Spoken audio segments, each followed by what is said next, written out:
Hello and welcome दोस्तों, मैं आपका दोस्त जय पांडे अपने इस स्टोरी टेलिंग सेक्शन में आपका स्वागत करता हूं। आज मैं आपको एक कहानी सुनाने वाला हूं। यह कहानी है साउथ अफ्रीका में रह रहे किसान हरीफ का।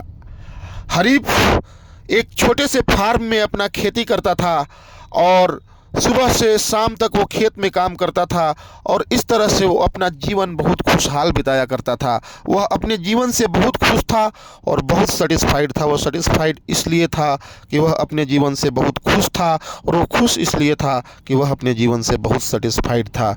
एक बार की बात है, उसके पास एक समझदार आदमी आता है और वो उसको हीरे की पावर के बारे में बताता है। वह समझदार आदमी हरीफ को बताता है कि अगर तुम्हारे पास एक अंगूठे के बराबर हीरा आ जाए तो हो सकता है कि तुम अपने लिए एक शहर खरीद लो, और अगर तुम्हारे पास एक मुट्ठी भर हीरा आ जाए तो संभावना है कि तुम अपने लिए एक पूरा देश खरीद लो।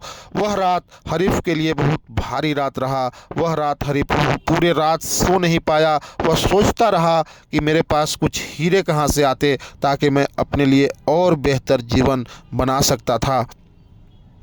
सुबह वह अपने सारे खेत को, ज़मीन को बेचा और हीरे के तलाश में निकल पड़ा।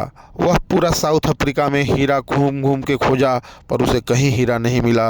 वह फिर पूरे यूरोप में हीरा को खोजते रहा पर उसे कहीं भी हीरा नहीं मिला।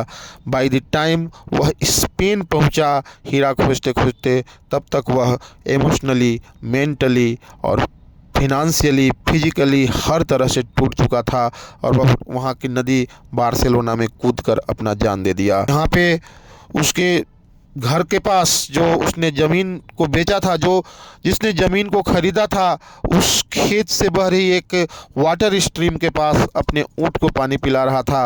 उसने देखा कि सुबह का सनलाइट कुछ स्टोन से स्पार्कल होकर एक रेनबो का साइन क्रिएट कर रहा है। वह आश्चर्य में पड़ा और समझदार आदमी से पूछा कि यह क्या हो रहा है। उसने बताया कि यह हीरे हैं। उन्होंने कुछ सैंपल्स को उठाए और लैब में टेस्टिंग के लिए भेजा। श्योर इनफ मेरे दोस्तों, that was a pure diamond. What is sad, कितनी बड़ी दुख की बात है। जिस एक टुकड़े हीरे की तलाश में घूमते घूमते हरीफ ने अपनी जान गंवा दी।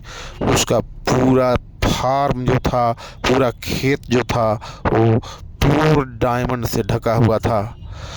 समस्या ये थी कि उसको हीरा पहचानने का ही नॉलेज नहीं था और वो बिना नॉलेज के पूरा दुनिया घूमता रहा जो कि उसके पास उसके घर में थी। इस कहानी से हमें क्या शिक्षा मिलता है? आप इस कहानी का 5 मोरल हमें कमेंट में बताएं मेरे दोस्तों, और ऐसे ही प्रतिदिन कुछ न कुछ अच्छे कहानियों के लिए हमें फॉलो करें और सब्सक्राइब करें। धन्यवाद।